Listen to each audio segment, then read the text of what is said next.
Good afternoon and welcome to the SIP Sunday Brunch with Higher Heights edition. And your SIP host are Adrian Shropshire from Black Pack, Judith Brown Dianis from the Advancement Project, Fatima Goss-Graves from the National Women's Law Center. I'm Glenda Carr from Higher Heights. Tracy Sturdivant is on a little bit of a staycation. She'll be back next week. And we are serving up hot topics today. And you should surely ensure that you are inviting your crew to brunch hard with us. It's a Sunday fun day full of not only hot topics and information, but also ability for us to check in on each other. So first things first, we want to know where you are watching from, what city, what state, what part of the house. For our SIP regulars, you know, same place, same place for me. But we'd love to know where you are watching from. And for those who are new to watching the SIP, please share where you are watching from. But more importantly, invite your crew to brunch with us. And you can do that by hosting a watch party or sharing this link into your Facebook network and let them come over here to Hot Topics. I'm going to bring on everyone. We have two new contributors that are amazing leaders across this country. L. Joy Williams from Brooklyn, New York, woo woo. And I actually, I'm gonna say we curated a Brooklyn day. And Monifa Bandele from Brooklyn, woo woo, who is with MomsRising and an amazing voice on not only a variety of issues from how do you center women and mothers and families, but also a discussion around education, criminal justice. And so these are two amazing minds that if you don't know, you now know. And they're going to be joining us for a very hot topics this Sunday. And so welcome, ladies. Hi, thanks so much for having me. So we're going to start off with a sister girl check-in. So for those who are watching, how y'all doing? We are on week, I don't know, because I've stopped counting. Lakila from our team always goes, it's another day that ends with Y. And so how are y'all doing? That is funny. So I'll jump in. So I'm gonna go next week and change my view of the world and go someplace else, because being in one spot for so long is frustrating. Just makes you like realize that you're doing the same thing day in and day out. So we're gonna get a fresh perspective for our family. It's been hard. It has been a roller coaster, as I've talked before about the 17-year-old who graduates, just got her actual diploma ceremony this past week, which was which was great, right? But weird because there's only 15 kids at a time. And, you know, masked up and all of that, but she got to go on stage, get the diploma, and she didn't want to go at first. And I kept begging her to go because this is me. I said, the 40-year-old you is going to be upset that the 17-year-old you didn't go. And so she was like, I'm not going unless my hair and nails are done.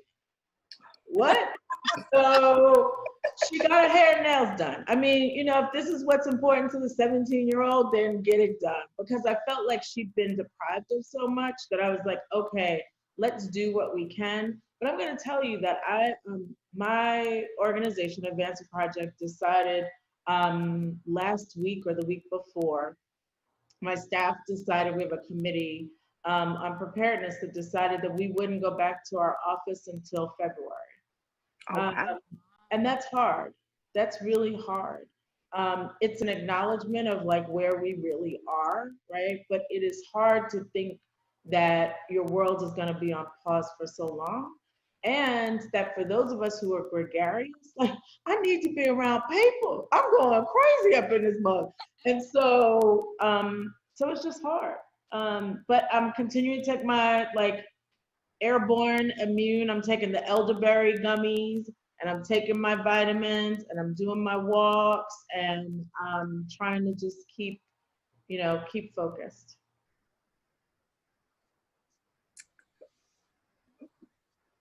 Joy, I need a break.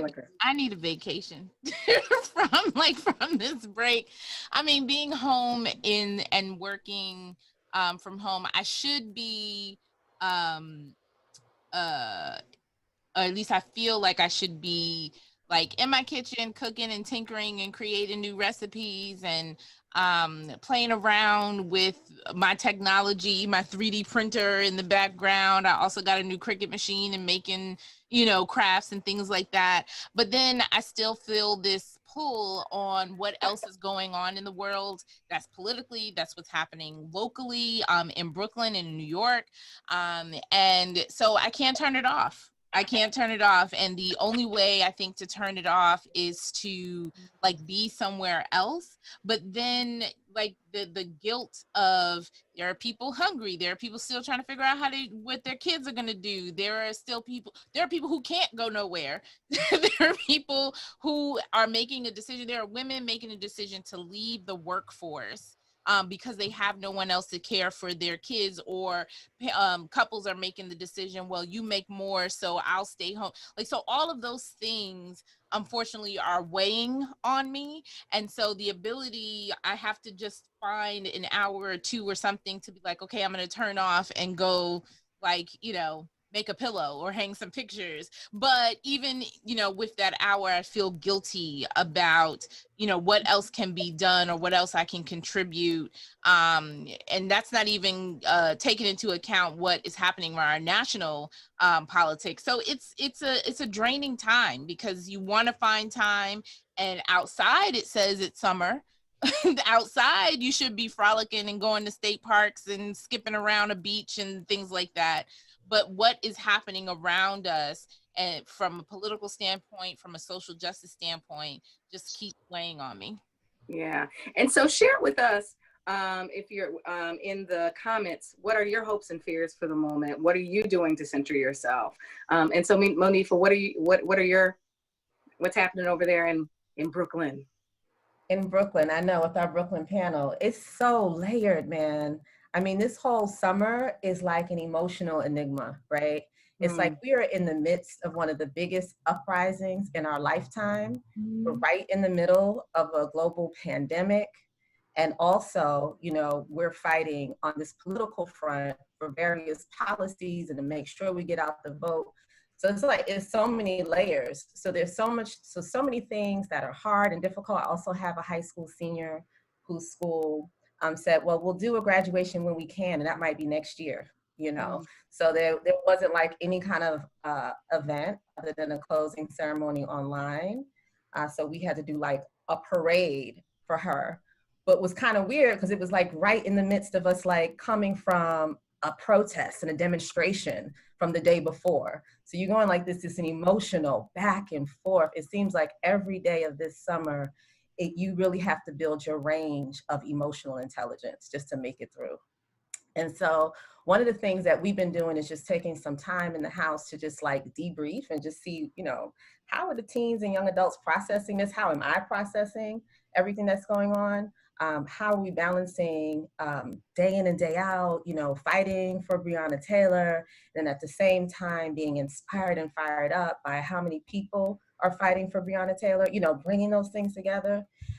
It's a real emotional roller coaster. But I think that my grandmother used to say, iron sharpens iron, you know, and these times are gonna make us just sharper and stronger heading into November, heading into 2021. I mean, when we come through this summer, we're gonna be able to do some shit, you know? It's okay. Okay. Monifa's like, that wasn't in the briefing. You didn't tell me I couldn't do that. You're fine. It's okay. Right? I mean, we're gonna be able to really cut through like machete style, some of the obstacles coming up. And so in that way, I'm kind of thankful that it sharpened our edges, but then there's this pandemic. And so not only are we, along with everyone else in the globe, suffering, but just like our folks, Black people, Black women, you know, are carrying the heaviest burden. And part of our work at MomsRising has been working on the maternal mortality crisis. And it has gotten worse during this pandemic, especially, you know, here in Brooklyn. We've had two recent cases that we're trying to support families around Black maternal mortality. So this is unprecedented, like politically, but just also within your body, emotionally within your body, the range that we're having to develop. I'm hoping it's just making us prepared for what's next. You know, Glenda, I have a question. Don't they call the generation that experienced the Great Depression and what was it, World War II, it's the greatest generation, right? Because they got they had to experience like all of it, and you just think about that like impact of like war, and that's when they was drafting folks, right? So like war and the Depression, and like they were young during the pandemic. And, right, and a pandemic, right? So the same thing. So like all of that, and what it produced, what it produced for that generation. So it just made me think of that, Monifa, when you said it. Yeah, I definitely think there's going to be a lot of innovation coming out of this. Like we recognize that we can be in community with our families and friends remotely. That brick and mortar doesn't necessarily matter. And so I think we're figuring out. There's still that connectivity piece that is hard, but I do think. And when we entered into the pandemic, we literally thought the world was going to completely stop. And by all means it has, but there's been some innovation on how we actually can move forward, because had we not figured out technology, there would have been more Americans out of work. Adrienne, anything popping off over in your backyard? Just no.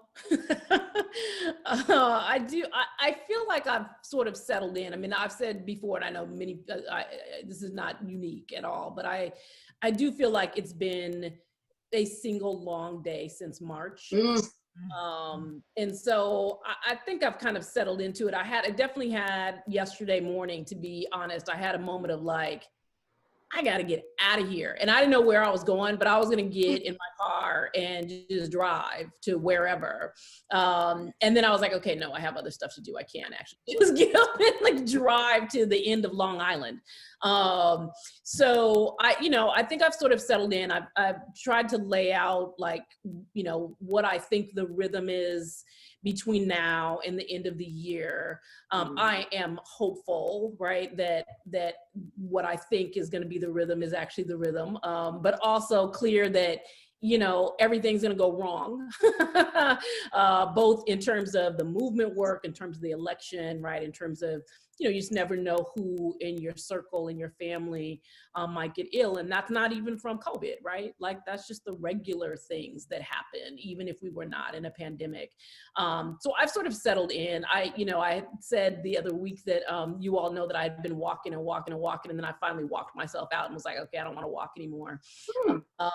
But and I'm still waiting for someone to gift me a Peloton, and that is happening. So, you were like, Brenda, you need to get on that phone. And wait, what happened to that? We were supposed to try and get Pelotons for all Black women leaders. What's up? Pelotons. What's going on? Joy is still waiting for her. She's sitting. She all like, listen, it supposedly comes on Saturday, and I've booked my whole day around this. I'm like celebration. I'm making crafts and everything. I'm like, look, Peloton, you want to help Black women lead? I'm gonna need. Cut us a break. Fatima, how you doing? We were just talking about Fatima is like, hey, how you doing? She got I got blowing. Yeah, I know. I mean, we got away, and I didn't know how much I needed to get away, but we did. And I'm with my family, which, I've missed them, and I hadn't been, I think, in person with my mother since January. Oh, and so it just has been nice. I've had, a few hours every day without my children, who are lovely and great, but, everybody needs a little bit of space from each other. Like, you don't actually have to sit next to your child all day. I mean, we can have conversations about attachment parenting, but I've never haven't experienced this for my 8 and 11-year-old. So it's been really nice. And, I'm team Peloton. We did like a Peloton workout on the beach. Anyway, I'm feeling good. And so it's probably going to have to hold me for a while, right? Because this fall is going to be no joke.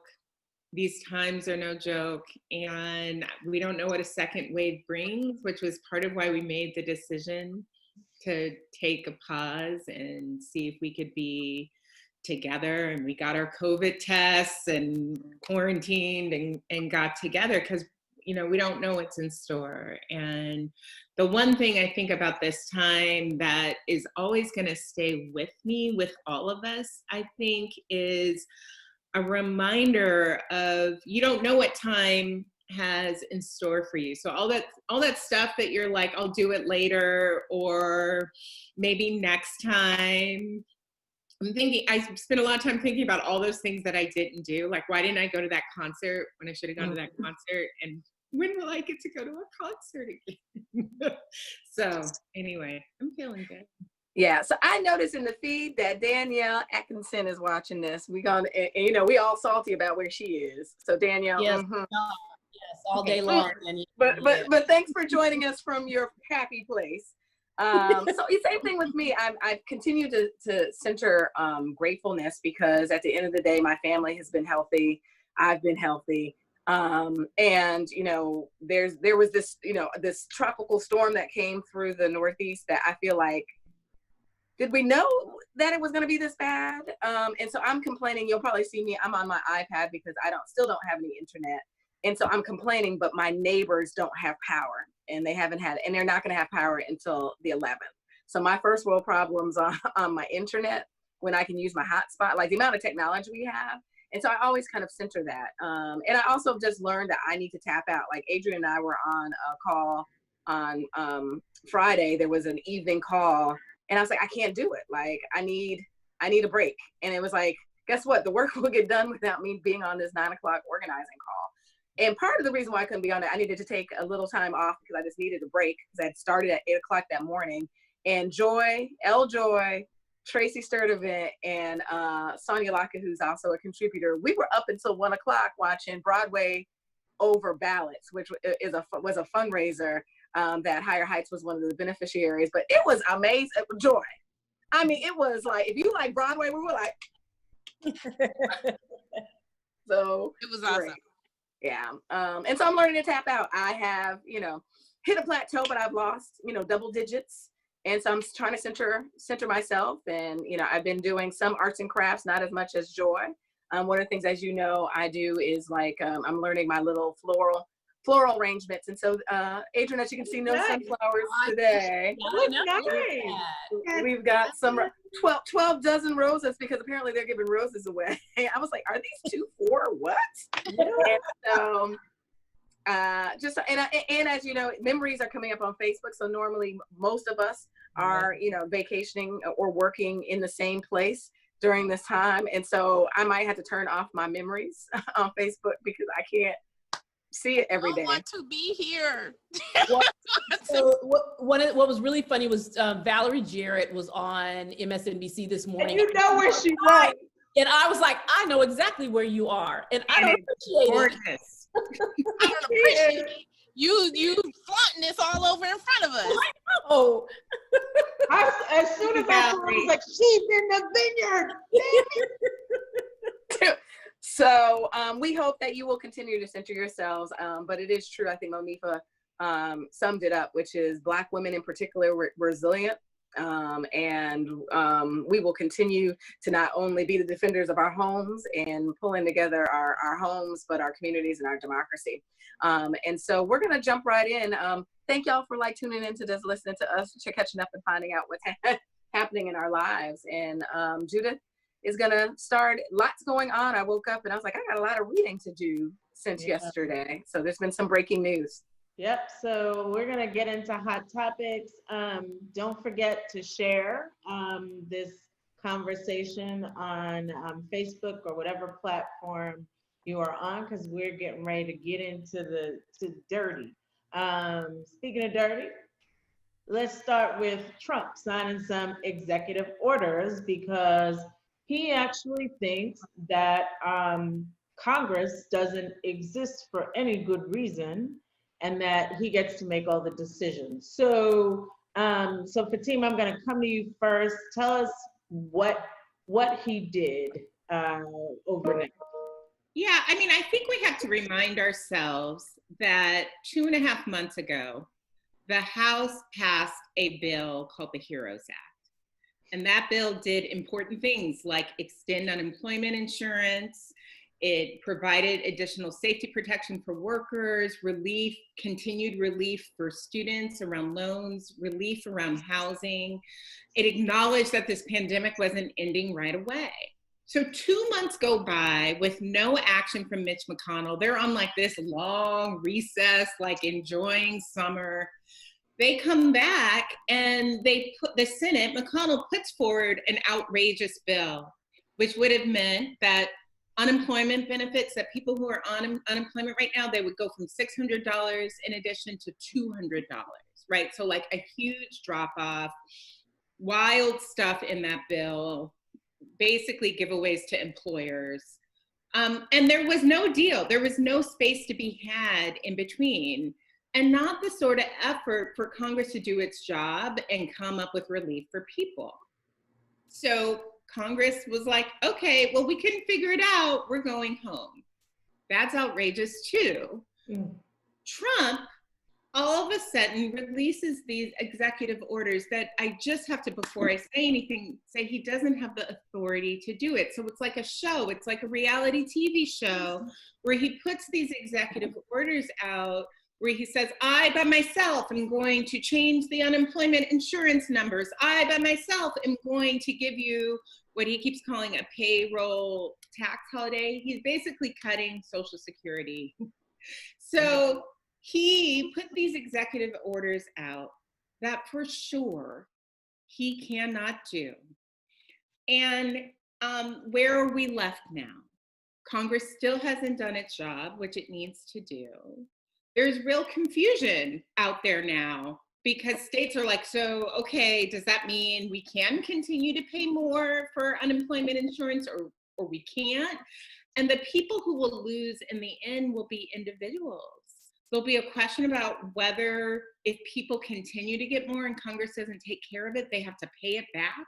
Okay. And Social Security, gutting Social Security at this time, these taxes, they go in to support the Social Security payments. So what we are left with is no real deal to give relief to people, and a show from Trump to actually sort of play leader rather than actually being a leader and trying to help fashion a deal. So we're even what he did was he cut it. It's not even like he went with 400. He was like, I'm going to find a compromise between 2 and 6. It's 4. What are you talking about? We are in an pandemic with historic rates of unemployment, and some of that unemployment is driven squarely by safety. It is that businesses are not open to the public in the way they were before, and you know what? They cannot be in this time without worsening safety. Yeah. Right. And we haven't got solved the problems around schools, around childcare. It is an outrage. Yeah. Monifa, you want to weigh in on this? Yeah, no, I was going to say, and at the same time is waging war on our civil rights movement, right? So it's like cutting the money, which is forcing people into desperation, and then sending troops and sending resources for local mayors to target and to suppress our fight, for our civil rights and to squash our constitutional rights. So it's just amazing that, he's firing basically on all fronts, and some of it is like hidden because it's so outrageous, that he would put this smokescreen of writing an executive order that he has no power to implement. It's really, really outrageous. And he does that all the time. It's Black women who are, oh, go ahead, Judith. No, I was just going to say, and he does that all the time, right? He signs executive orders and proclaims certain things, and then it's like, oh, I can't do that. Like, he doesn't even actually care that he can't do it. He probably knows in advance he can't do it, but again, it's the whole TV show that it's a calm strategy. Yes, that's what I was going to say. It's a whole calm strategy. But even though I don't think he cares that he can't do it or not. Yeah. Right. Like, I think, and this is indicative of, because Donald Trump is not, we have so many Donald Trumps in our own industries and lives and others, right? In that I don't care if it's legal. I don't care if it's right or moral or anything. Like, this is what I want and this is how I'm moving forward, right? And we, as a society, saying we collectively reward people who set out that course, that, no matter what the obstacles are, right? Like, I am an American and I can, do X, Y, Z. And the people that celebrate that, right?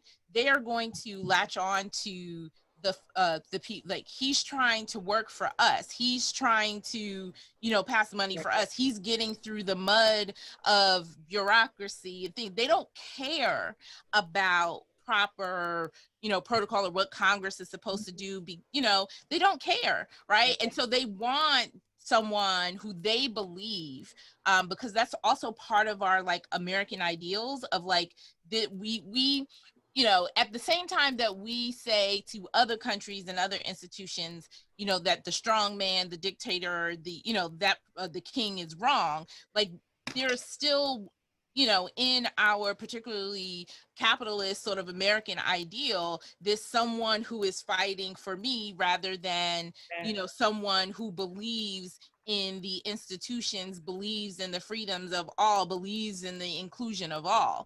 And, watching this, and not only his executive orders, but just how he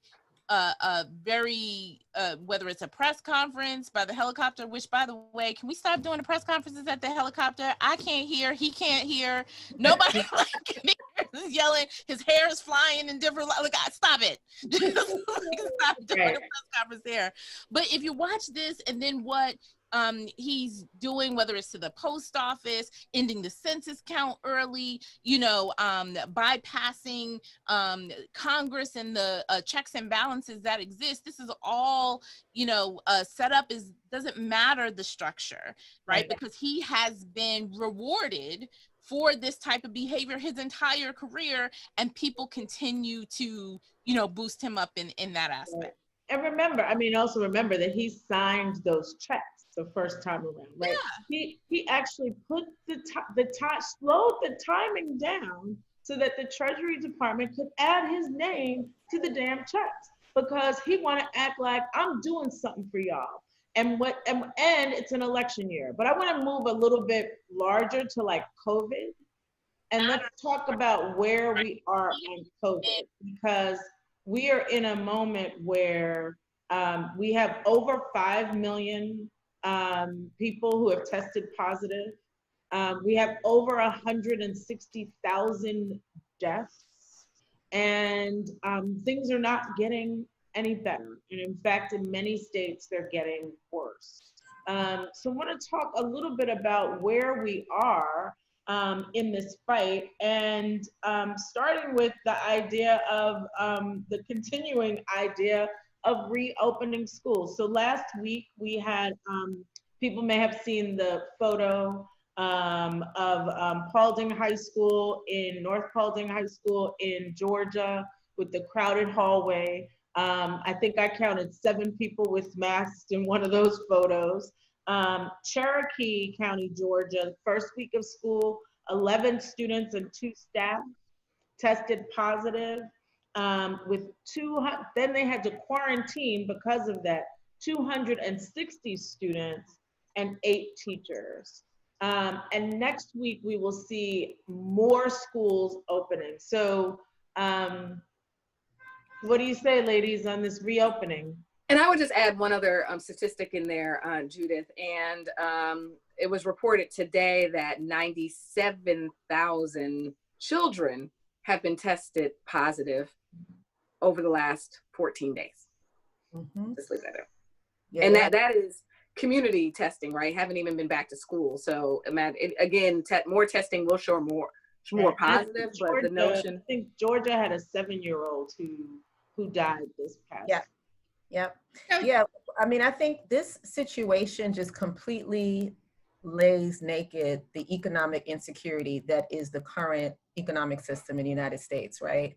That the conundrum is people have to either choose between keeping their jobs and putting their grade school or child care age children in danger, or losing those jobs and facing eviction, homelessness. I mean, like the thin line that families and women are walking were always there, but the pandemic has just kind of exposed it. Like, wow, look at this. You know, we have no system in place that during a global pandemic, we can't keep people safe and healthy and economically secure at the same time. You know, and it's just, it breaks your heart. You know, I'm in different mom groups. Women are breaking down crying about what they're going to do in 2 weeks. You know, do I lose my job or do I send my kid to school? Yeah. And there are no good options. I mean, if we had decided in March that the most important thing was to be in a position where we were reopening school in the fall, then we would have had an entirely different 6 months, right? You wouldn't have opened bars and gyms first, right? That wouldn't have been the order of thing. The focus would be on reducing community transmission and actually funding schools so that they can do it safely. Right.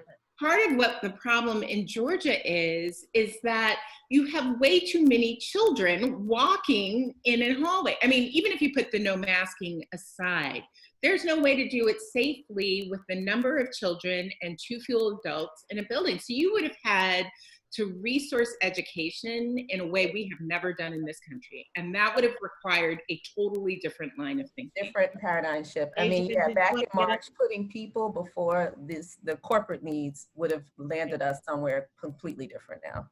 Adrian, did you want to chime in? Yeah, I mean, I think your question, Judith, about where are we? I mean, we are where we were, right? Like literally nothing has changed. And it's not, you know, not only, you know, sort of passing the 5 million mark and passing the 160,000 mark, like, there is no end in sight for this. And it's totally related to the last conversation that we were just having, where we have a reality show TV president who isn't actually trying to solve anything, right? He's not trying to solve the problems because he, one, as L. Joy said, doesn't care, right? But also is just, you know, like not just him, but everyone around him is just incredibly short-sighted, right? Mm-hmm. And so the contradictions are just shocking, right? So you claim to be signing an executive order to help, you know, regular Americans during this crisis, and you do it from a country club. Like, you're standing in a country club with your friends as your audience. Country club members. Right, as your audience. Reducing the amount of benefits that people are going to get and cutting Social Security. And somehow we're supposed to see that because that is his only sort of orientation is, I'm a man of action, right? A man of action around some stuff that he can't actually do. And the reality is that whether it's that or it's the entire sort of collapse of our public education system, which is what it totally feels like is happening for real, and the collapse of other, sort of key sectors, including our economy. When I think about the post office, there's both the crisis of the post office around the mail and the election. There's also just the crisis of the ongoing continued assault on Black workers. And so the post office is almost a quarter Black workers, right? And so when we think about the ways in which Black people are bearing a disproportionate burden of this pandemic, whether it's health or it's the economy, the post office and the attack on the post office also plays into that. And I think that there's, when we think about how we're going to come out of this, that there is so much that has to be rebuilt and restored, that we're in this for a long time, and that that it includes all of the systems and our ability to actually heal and make our communities whole. So I want to, but we're going to talk about the Postal Service. Sorry. I know you should be foreshadowing. That's all right. But I want to talk about colleges. Howard decided this week to go online. Morehouse and Spelman and Clark had decided some weeks ago. Howard finally decided. There are a lot of schools that are still going to be in person. My own alma mater, UPenn, just decided that most of the classes will be online, but students will be on campus living in dorms, taking online classes, and they have to all sign a pledge, some compact. Now I'm gonna tell you that the 17-year-old me would have signed that compact and been partying and wouldn't have cared a thing about whether or not somebody's gonna get COVID. So compact, and then, and then the RAs at Penn are up in arms and getting ready to quit because they're like, so you think that we should monitor these fools? That's not what we're here for. So let's talk some about schools, because the other thing that this is underscoring about higher education is the profit motive in higher education. And the fact that schools want people on campus because they want to pay their bills and get paid. They want sports because they want to get paid, and that it's not really about education and the young people who are gonna be there. Yeah, I mean, I'm just gonna +1 that because I have a college student and a student going into college, and it's been really difficult for all of the kids that are matriculating into the schools. The tuitions are like the chunk of the income, especially for our HBCUs. And so if you're not going to have kids on campus, that cuts it at least by 1/3 when you remove room and board.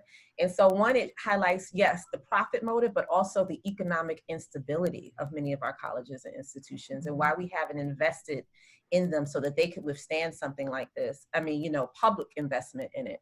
And also the fact that we haven't been able to scale up testing, right? Like Adrienne said, since March, it puts the schools in a predicament now where kids are coming in from all over the country, right? So they're coming from Florida and they're coming from Maine. And they're coming from places that really haven't put stuff in place to make sure everyone on campus is safe. But I also saw footage from move-in day at Southern. Did you guys see that yesterday? Southern University? Yeah, it's scary. It's really, so I mean, it's also like that, this issue about the money that the schools have, right? Endowments, right? So Penn is requiring every student, even those who are living off campus, to get 2 tests. And they're paying for the tests. Other schools can't afford that. And so unfortunately, it means that a lot of young people are gonna be at risk. Yeah, they're trying to replicate what the NBA is doing. Like, we're doing this bubble, but college is not the NBA. And all the incentives are very different. I was like Judith, I would not have been the one, there are RAs for a reason. I had trouble following, the small rules. It would not have worked out. And I think it's a lot to put on the shoulders of 17 and 18-year-olds that that you're now going to have to behave like multi-million-dollar paid athletes in your bubble to ensure everyone's safety. There might be a problem with creating the bubble in that way in the first place. But Bridget, first of all, do you know how many people you would pile into your little dorm room to hang out hard on the bed? Pile 30 deep into the one car that you had to go get groceries. Please, college students are more like the NBA player. I don't know if y'all heard about the NBA player who went to a funeral. So he left the bubble, the NBA bubble, and on his way back from the family funeral, he stopped at Hooters. He said he just went there, not Hooters, I'm sorry, Magic City. I'm sorry, it was Magic City. And he stopped there to get some wings because they have very good wings. They probably do. But he was just doing some, just quick in and out. But unfortunately, along the way, somebody took a few pictures of the in and out that he was doing at Magic City. So that's how a lot of college students will be, is like that NBA player, not the ones who are actually staying in the bubble. So let's move on to voting rights. So Adrian, you started talking about this. Voting rights, really scary. As a voting rights attorney, I'm like, I don't know what the hell we're gonna do. We're gonna have to do a lot of vote by mail. And the Postal Service is being dismantled by a Trump donor, who is now the postmaster.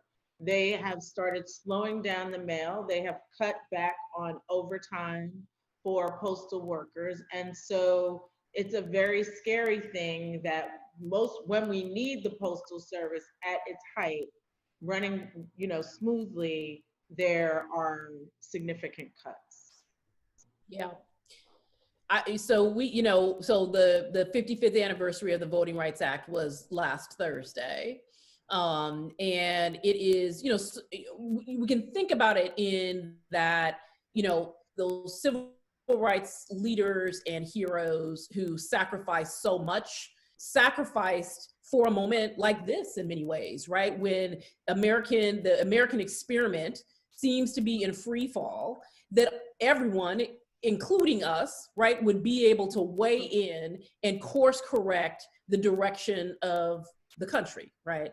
And so here we are with the multitudes of attacks on the vote, right? So the latest, Judith, I think you said in a tweet in the last day or two, the latest is the sort of dismantling of the post office, but it's also all the other things that we've been watching happening over the last how many ever years, right? Whether it's voter ID or it's purging or it's, not having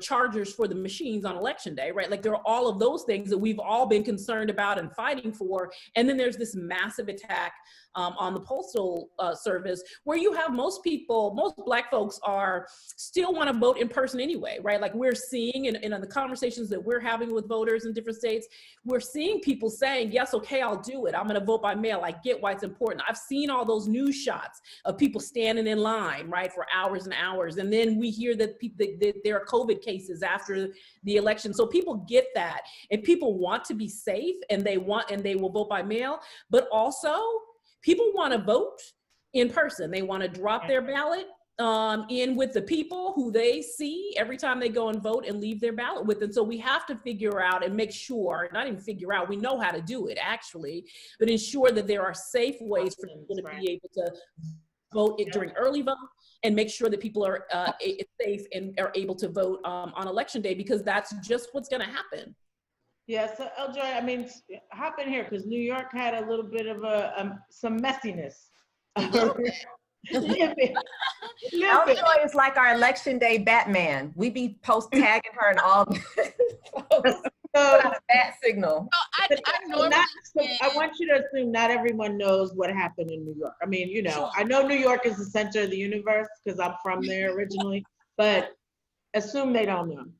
Well, so a couple of things. One, when I'm not working for a candidate, I do spend my time, as Monifa says, in the Brooklyn NAACP office, manning the phones and text messages on all of the additional problems that happen on election day. And, there's a direct connection, and something I try to remind people when we think about the Voting Rights Act, we automatically think about the South. We think about Southern states, and we think about, some old racist ass white man trying to prevent you from going to vote, right? Like that is the going, thread. And when we say they just don't want you to vote, they usually mean some like, white man somewhere, right? But as I remind people, one, voter suppression, it doesn't have to begin with the intent of that evil racist person. Even just the mismanagement or well-meaning protocols that in actuality, how it's practiced actually disenfranchise people.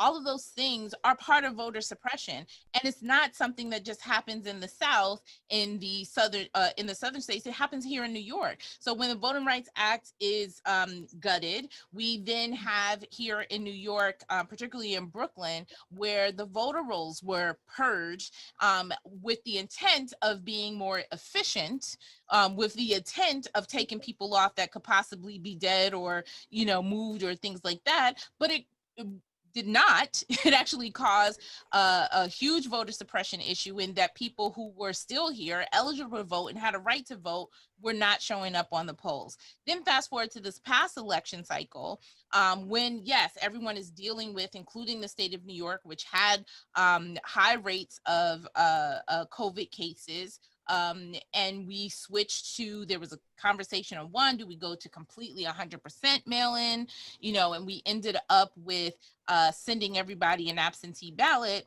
application. But even in sending that, everybody didn't receive the application. And then even the people that requested absentee ballots, some of them either never received their ballot, received it on election day, and therefore coming up against a deadline in terms of actually cast their vote. Not to mention after election day, if you were one of those who were actually able to get their absentee ballot in time, you then had, again, a policy decision that was made about the ballot had to be postmarked by a particular day. However, post office doesn't generally postmark business reply envelopes, right? So that's another issue that then had to go to court in order to count people's votes. So I always try to remind people that it's not the evil person, that is, rubbing their fingers together always, because, that does happen in places like Georgia and other places, but that it is not always that contributes to voter suppression. These other things can as well. And as we're looking forward to the November election, we have to, and again, I just came from managing an election, and in the midst of COVID, like in the midst where people were still like not going outside, people still wanted to go to the polls and vote.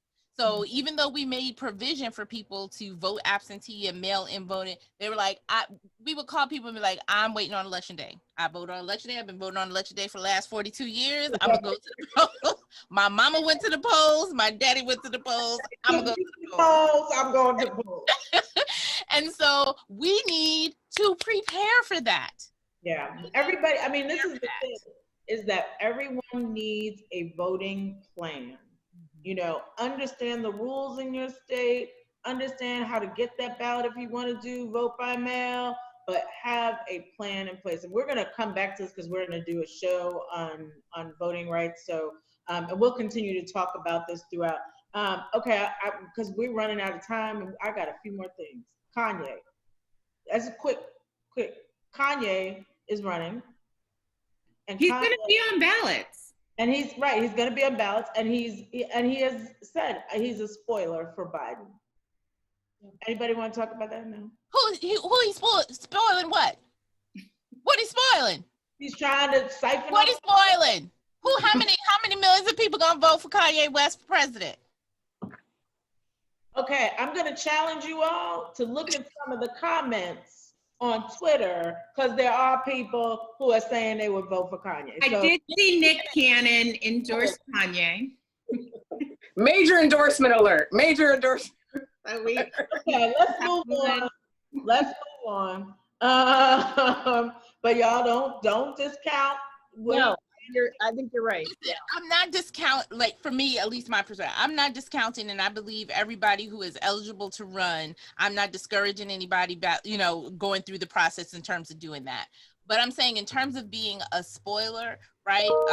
If you want me to put my political strategist hat on and think about the voter that would actually come out and support Kanye West to run for president, is this a person that would actually have supported Joe Biden or another candidate in the first place? Right. Okay, so we're gonna move to the VP stakes. So I just want to talk LA Times headline that likens picking a vice presidential candidate to who should get the rose on The Bachelor. Listen, I mean, so we know that anytime you have a woman running, it's going to be fueled with racist and sexist tropes about their leadership. That's not a new idea. But the media has already turned it up another level. And a group of us sent a letter at the end of last week, basically saying, going into this weekend, we know exactly what you're gonna do. We've seen it before. It's actually an attack on all of our leadership. It's not even just an attack on that individual, because every time I hear you say she's too ambitious, I don't like her voice, she's in the way, not in her own lane, all of that is attacks on all of us. I am sure each of you have been tried to be put into one of those boxes. And so, you know, there is an opportunity for the likes of the LA Times and the New York Times, which did something pretty bad too, to get it right, to focus on, I don't know, qualifications and leaderships and things that they have done and what they will bring, rather than, are they likable? Because there's something I don't know about them that makes them not likable. Yeah. Well, it also demonstrates the lack of range that the general society has about women's leadership and Black women's leadership in general, right? Because for you to whittle it down to, or try to compare it to a reality show comment or something like that this refers to, right? So it's like the trying to be as basic as possible, rather than stories about what took America so long, right? And comparing to how other countries have been ran by women and have been prosperous, or comparing and contrasting how Black women lead in Wall Street and other places, and how the difference, and how people talk about leadership under women, and how that diversity actually increases the bottom line. Like, there's so much more that you can do. There is such a wider range, and yet people are still stuck in this sexist and racist trope. Like, it's a problem for you, right? Level up, as Ciara says, says, level up your analysis, your political analysis, and even your comparison, that you can, just think higher and, evolve from your standpoint. Feel like, L-Joy, what you said is what makes me feel like it's intentional. I think there's a righteous fear of Black women's leadership on every level, right? I mean, today, right now today marks the anniversary of the Ferguson uprising 6 years ago. Led by Black women, we are in the streets, in the courts, in Congress, in the state houses, like really leading the country into a completely different direction, a better direction. And here you have the media saying things that are not like an outright attack, like not out of like the direction that Black women may take us in, but I'm going to use these sexist tropes to attack in a way that people won't get it as an attack. They'll be like, yeah, me too. There is something about her that feels a little too, ambitious, Instead of coming out and saying, you're afraid of Black women's leadership. Would you say, Judith? I said, she does rub me the wrong way. Rubs me the wrong way. Instead of dealing with and laying out what they do have at odds with the potential picks, as far as Wall Street, as far as where they stand on healthcare, as far as what they may do around the economic security structures for women, the childcare, all the stuff we've talked about, right? So it's a way to push back on that without blatantly pushing back on that. Well, it's also the other piece. Glenda, before you say something, Glenda, I want to just shout out the full page New York Times ad that Higher Heights and Phenomenal Woman did. If you all haven't seen it, is it on your website, Glenda? It is. It's actually, that was for, it should have been in the other segment and I was too busy listening to y'all. It was an ad we put out for voting rights, the Voting Rights Act anniversary, and leading into the 19th Amendment, right? Which is that Black women have always poured more into this democracy as voters than we've gotten back. And that we were the architects of not only the suffrage movement in the 19th Amendment, but we were also the architects that led to the Voting Rights Act. So thank you. Yes, I drove around like to 5 stores to find the New York Times, and then I'm in the store and people are like, what? Because it had great placement. And it was very intentional. Like Joy and I were talking about the other day, everyone's like, well, why would you put it in the New York Times? It was a poem by Cleo, a spoken word artist, and it literally talked about Black women being powerful. Black women are this, Black women are that. Like literally in the New York Times, the Black women and our power was repeated 100 times in a full page ad. And so, yes, but to pivot back to the Veep stakes, that at the end of the day, people are like, oh, this is just about examining their record. This has nothing to do. We have never spent this much time discussing or writing about a vice president pick.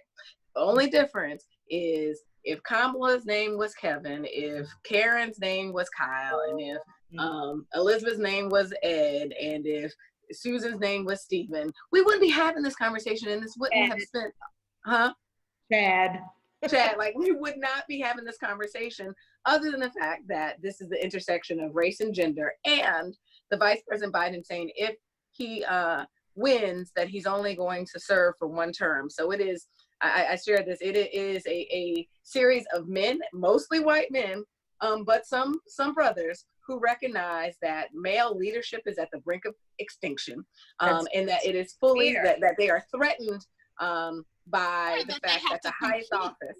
It's not even like that you have to compete on the same level, right? Because I think about that, and I've often even in my own experience of things being reserved for men, right? And there's at least I'm comfortable in this space that I can lead here. But now you have competition with Black women who have the highest percentage of advanced degrees, Black women who are starting businesses and successful businesses more than any other group in this country, Black women who are managing households, managing themselves in education, and all of these other things. How can you compete? Right. You have first. You would have to work. Single moms who are nurses who getting elected to Congress. Time for you to go. Like, how can you compete? Wait, we got 2 minutes. Okay, well let me say one thing. So there is because there is this thing about qualifications that I actually don't think we should be examining right now.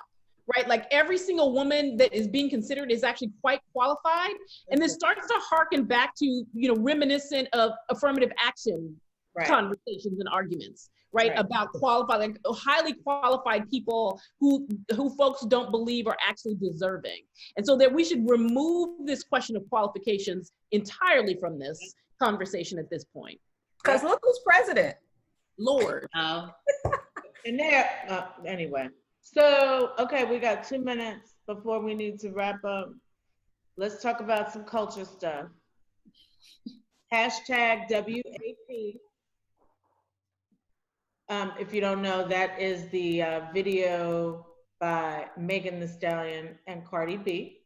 And then there's also Black is King. They're both works of art. All within 2 weeks. Beautiful works of art. Yeah. With amazing costumes, and you just can sit and watch and also wonder if you could do the splits. But that's split, girl. That's split. Not wonder, but those who actually cannot.